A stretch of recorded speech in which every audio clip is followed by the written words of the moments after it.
Well, good morning to you all. It's wonderful to be back at Second Church and to be a part of the Festival of Faith, to join in the strong ministry of Louis Galloway, the other fine ministers in this church and this great congregation.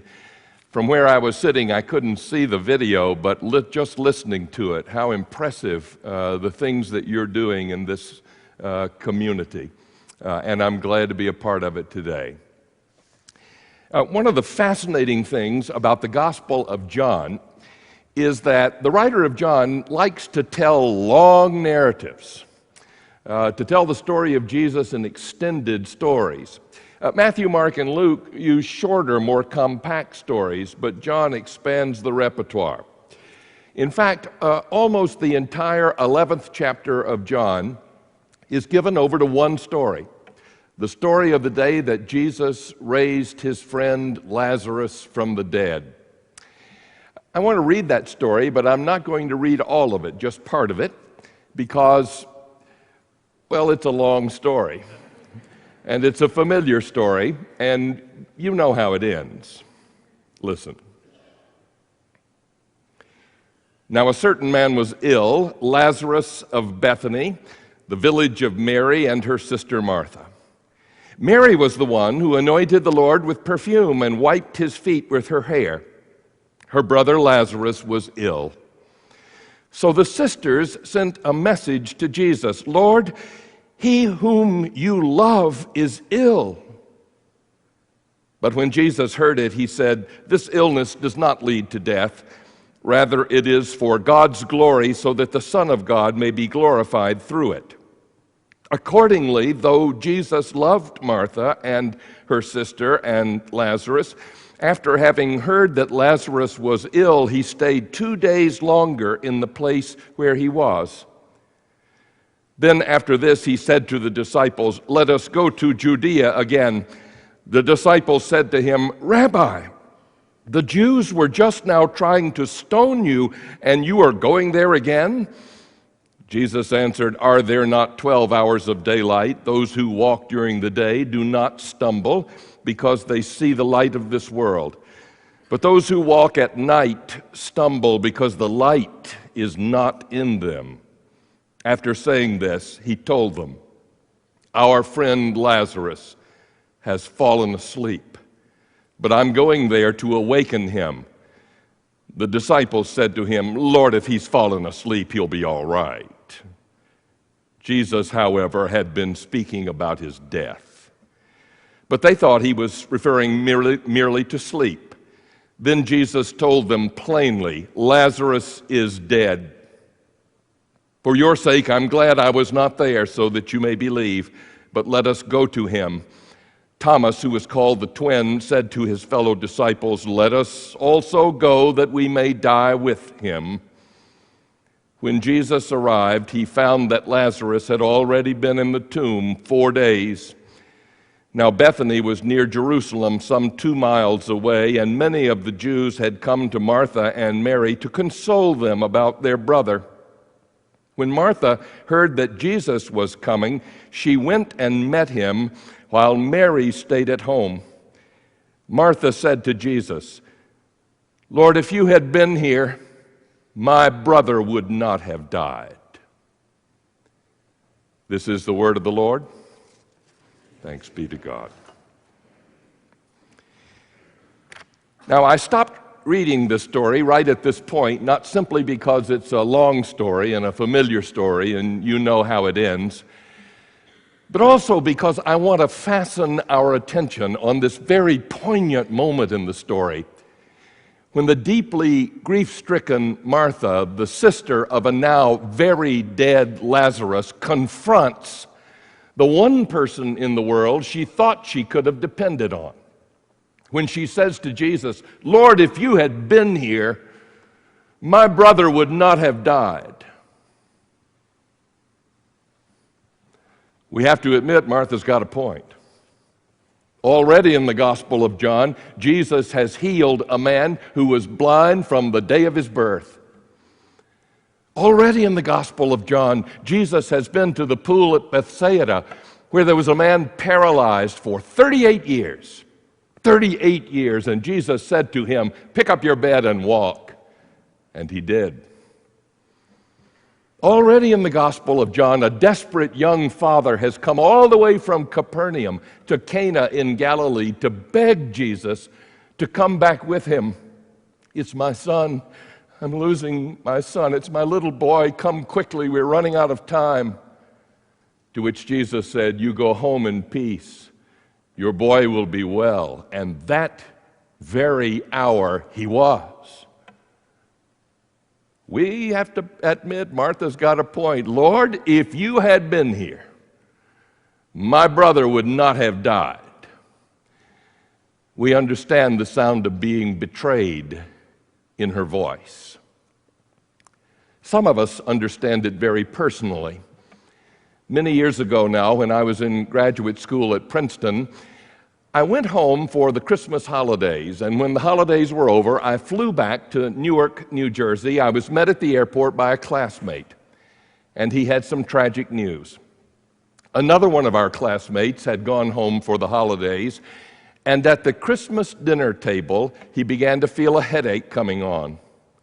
He went to a back bedroom to lie down, and he never got up again. A brain aneurysm took his life at age 28, leaving a wife and 2 small children. When I heard this, I said to myself, I need to go see Sue.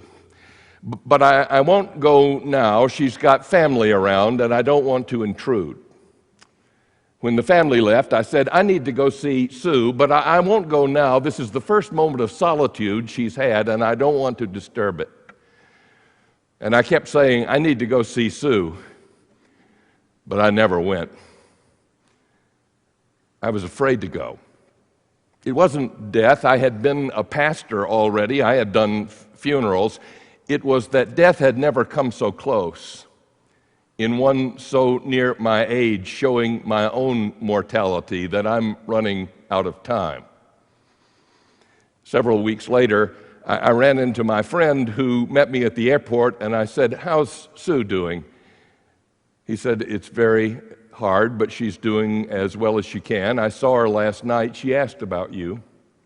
"Ask about me?" "Yes," he said, "I think she would like to have seen you." Lord, if you had been here, but you weren't. And it's not as if Jesus had a good excuse. It's not as if Jesus could have said, "Now, Martha, you know nothing would have meant more to me than to be at Lazarus' side in his hour of need, but I was busy feeding the 5,000 in the wilderness." No. The writer of the Gospel of John makes it absolutely clear that the reason Jesus didn't go is that he never intended to go. The way the writer of John puts it is, even though Jesus loved Martha, and even though Jesus loved Mary, and even though Jesus loved Lazarus, when he heard that Lazarus was ill, he stayed where he was and refused to go. He waited until they had run out of time. "Lord, if you had been here, my brother would not have died, but you weren't, and we ran out of time." It is, of course, a theological sign over this broken and sinful world that we are running out of time. The Republicans and Democrats can't seem to find a way to engage in a civil conversation toward a compromise. We know it has to be done, but we're running out of time. No matter who's in charge, the disparity between the rich and the poor just gets wider and wider. We know justice demands better, but we're running out of time. There are many of us who have broken fissures in our families, children we're estranged from, marriages fragile, brothers and sisters we haven't spoken to in years. We want it to be better, but we're running out of time. And of course, standing down at the end of every corridor of life is old death with a leering face and an alarm clock. "I am the Lord of time. Eventually you come to me," and you're running out of time. A few months ago, I went to visit a friend of mine at Piedmont Hospital in Atlanta. He had gone for his routine annual physical, and they found some problem with a test. He had another test. There was more trouble. They decided to do surgery. And when I went into the room, he said, "Tom, the news is not good. It's all through me." I said, "I'm sorry to hear that." He said, "I told my surgeon I just need 5 years. That's all I'm asking for is 5 years. I just want to see Melissa graduate from high school." What did he say? He said everybody would be working as hard as they could, but there were no guarantees. "Tom, I just want 5 more years, but I'm running out of time. Lord, if you had been here, my brother would not have died, but you weren't, and we ran out of time." And it is precisely at the moment that they had run out of time that Jesus turned to his disciples and said, "We're going in." To which the disciples recoiled in horror. "You can't go now. There's death in there." To which Jesus replied, "This isn't about death. This is about the glory of God," and he went in. If you want to know what time it is in the Gospel of John, you have to wear 2 wristwatches. With one wristwatch, you tell ordinary time. It's a few minutes after 10 on a Sunday morning in February 2013. Tick-tock, we're running out of time. But with the other watch, you tell God's time, eternal time, in which Jesus Christ is the same yesterday, today, and tomorrow, and God is all in all, and the shalom of God gathers us all up in victory. And Jesus refuses to march to the drumbeat of the atheistic anxiety of a world that believes that it is running out of time. And with eternity in his eyes, he walked right up to the tomb of Lazarus, as he does to every tomb, and says in a loud voice, "Lazarus, come out." And he came out full of life and hope. It's not life that's running out of time, it's death that's running out of time. It's not justice that's running out of time, it's injustice that's on the clock. It's not hope that's running out of time, it's despair that's running out of time. The great theologian Karl Barth once said, "If I give you my money, I give you my money. But if I give you my time, I give you everything I have, all that I am." And in Jesus Christ, said Barth, God makes time for us, takes time for us, gives time to us. And Jesus Christ is the Lord of time. Some of the most beautiful music ever composed was debuted almost 75 years ago in the unheated barracks of a Nazi concentration camp. It was played by prisoners at the camp on beaten-up old instruments. The music had been composed by another prisoner at the camp, a French Christian by the name of Olivier Messiaen. He wanted to compose some music that would bear witness to the fact that the hope and life of the resurrection shines even in the darkness and death of a concentration camp. He was sick of the Nazi jackboot, hut, 2, 3, 4, hut, 2. So he decided to compose the music according to that beautiful verse in the French translation of the book of Revelation, "Time is no more," announces the angel, meaning that all historical time has been gathered up into the eternal victory of God in Jesus Christ. He called it the Quartet for the End of Time.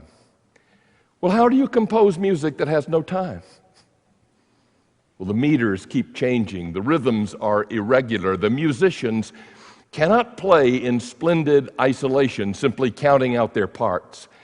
They have to play in communion, attending to each other. And in the margins of the music, where normally a composer would put play slowly, play rapidly, Messiaen wrote, play with ecstasy, play with tenderness, play with love. It's the nature of the Christian life. The world wants us to go slow, go fast, you're running out of time. But in eternity, we play with ecstasy and tenderness and love. A couple of years ago, I was leading a clergy workshop on the west side of Atlanta.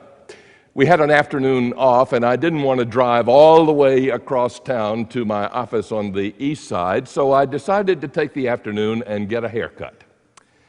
I began looking for a Great Clips or a Fantastic Sam's or one of those places you could just walk in. I found one, and the woman who was about to cut my hair looked at me and said, "I don't recognize you. Have you ever been in our shop?" And I said, "No, I haven't. I'm a seminary professor, and I'm doing a minister's workshop at the retreat center down the road." And she said, "Oh, I'm a Christian too." I said, "Really?" She said, "Yes, I'm a member of Creflo Dollar's church." I groaned inside. You probably don't know this, but Creflo Dollar is the latest incarnation in Atlanta of the God wants you to be rich gospel. He owns 2 Rolls Royces, a private jet, and 3 mansions, all paid for with tithes and offerings. He's been investigated by the Senate. And I was sitting there thinking, I'm already getting a bad haircut, and now I'm going to get bad theology. But she was holding the razor, so I went along with it. I said, "Have you gotten your blessing yet?" She said, "Oh, yes, I've gotten my blessing." And I expected her to tell me about the diamond necklace in the scissors drawer or the Jaguar she had parked in the lot. But what she said was, "My blessing is that 2 nights a week, I get to volunteer at a shelter for battered women. I was one myself, you know, and they trust me there. I have a great ministry." And I thought, my gosh, Jesus is loose in Creflo Dollar's church. And he does it in the typical Jesus way. He hangs around in the parking lot until it's too late. And when the church is finally compromised to the point that it's dead, then he says, "I'm going in." And we say, "Don't go in that church, Jesus. It's dead. Can't you smell it? It stinks." It's not about death, he said. It's about the glory of God. And he goes in there and finds a $9 an hour hairdresser and ordains her to a ministry of the Lord God Most High. I'm telling you, it's not life that's running out of time, it's death. It's not justice running out of time, it's injustice. It's not hope running out of time, it's despair. Dr. Joyce Wallace was written up in the New York Times about 10 years ago. Maybe you saw it. She is a Yale-educated Manhattan physician. With that education, she could have had a Tony Upper East Side practice, but her medical clinic was a Ford Econoline van that she drove around Times Square looking for women caught in prostitution. She gave them medical care, a word of encouragement, and a word of freedom. You don't have to do this, you know. There are those of us who will help you get to another place. The New York Times reporter was impressed but a bit skeptical. "Well, that's fine and good," said the reporter, "but most of your patients still die of drug overdose or AIDS. It must be very discouraging." "Well, that's one way to look at it," said Dr. Wallace, "but my mother taught me another way to look at it. My mother was, for all of her adult life, a teacher of brain-damaged children.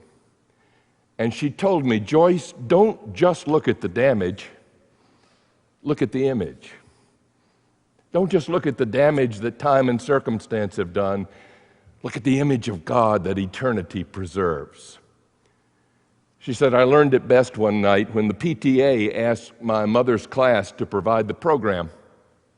And my mother rehearsed them in songs from the Broadway musical, My Fair Lady. She said it never occurred to my mother that the parents would burst into tears, because it never occurred to my mother not to let a 7-year-old girl, brain damaged, in a wheelchair, roll across the stage singing, 'I could have danced all night. I could have danced all night.' And because Jesus Christ is the Lord of time, dance she will. And dance we all will." Living the Christian life is hard. It's a long story. It's a familiar story. But Jesus Christ is the Lord of time, and we know how it ends.